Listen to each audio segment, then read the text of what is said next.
कहीं कहीं आपको एक ये लगता है कि एक डबल एजेड स्वॉर्ड है, क्योंकि एक तरफ हम इसमें प्राइड लेते हैं कि हमारी मार्केट में सबसे ज़्यादा लिक्विडिटी है, सबसे ज़्यादा वॉल्यूम ट्रेड होते हैं, लेकिन दूसरी तरफ क्योंकि वो अब इतनी ज़्यादा एफ&ओ डिपेंडेंट हो गई है, 90% से ज़्यादा वॉल्यूम्स एफ&ओ मार्केट से आते हैं, उसमें कहीं ना कहीं रिटेल पैसा लूज़ कर रहा है, तो उसको फाइन बैलेंस करने की कहीं ना कहीं आपको लगता है कि ज़रूरत है, और उसको उसमें क्या एक फाइन बैलेंस हो उसको डिफाइन करना क्या थोड़ा टफ है इस समय? हाँ, तो पहले तो आपके ही प्रश्न को मैं फाइनली डिफाइन करूँगा। हाँ। क्योंकि आप ही एक बहुत ब्रॉड क्वेश्चन पूछ रहे हैं, बिकॉज आपने ऐसे F&O मार्केट में ऐसा हो रहा है। हाँ।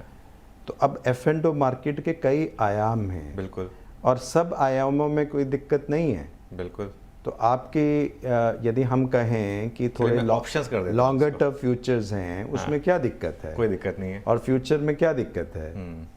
तो हम लोग उसको, क्योंकि फ्यूचर और जो कैश मार्केट हैं वो एक तरह से एक दूसरे के पूरक होते हैं। तो इसलिए एक ब्रॉड ब्रश में F&O को करना वो ठीक नहीं है।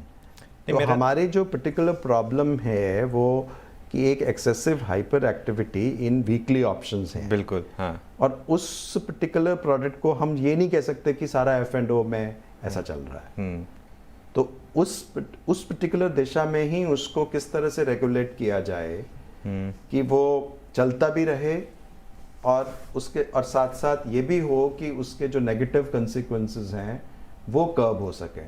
और इन्वेस्टर एजुकेशन भी आए, जब हम स्टडीज करके ये बताते हैं तो प्रोएक्टिवली रेगुलेटर बता रहे हैं कि ये हो रहा है, और हम ये भी उनको कह रहे हैं कि स्टैट्यूटरी वार्निंग भी लोगों को दे रहे हैं। तो इससे भी एजुकेशन फैलती है कि आपको बताया जा रहा है कि डेटा ये कहता है। तो मतलब आप, एक तो है कि आप कंप्लीट बैन कर दें, और दूसरा ऑप्शन है कि एजुकेट करें या दूसरे और मेजर्स रहें रेगुलेट करने कर ले, जिससे कि उससे डिसुएड हो सके, और दूसरी तरफ कैश मार्केट की ओर वो लॉन्ग टर्म इन्वेस्टिंग की ओर बढ़े। तो इन्वेस्टर अवेयरनेस पे हमें बहुत कुछ काम करना बाकी है। बिल्कुल। क्योंकि जिस हिसाब से हमारी मार्केट एक्सपैंड हुई है पोस्ट कोविड, उस हिसाब से हम लोग डायरेक्टली नहीं रीच पाए हैं। इस बीच में ऐसा भी हुआ है कि बहुत सारे इन्फ्लुएंसर्स अपने बिजनेस के खातिर कह लीजिए कि उन्होंने कुछ लुभावने चित्र प्रस्तुत किए कि जैसे इस मार्केट से उन लोगों को बहुत वो ओवरनाइट रिच बन सकते हैं, लेकिन वो बन नहीं पाए हैं, इनको लूज कर रहे हैं।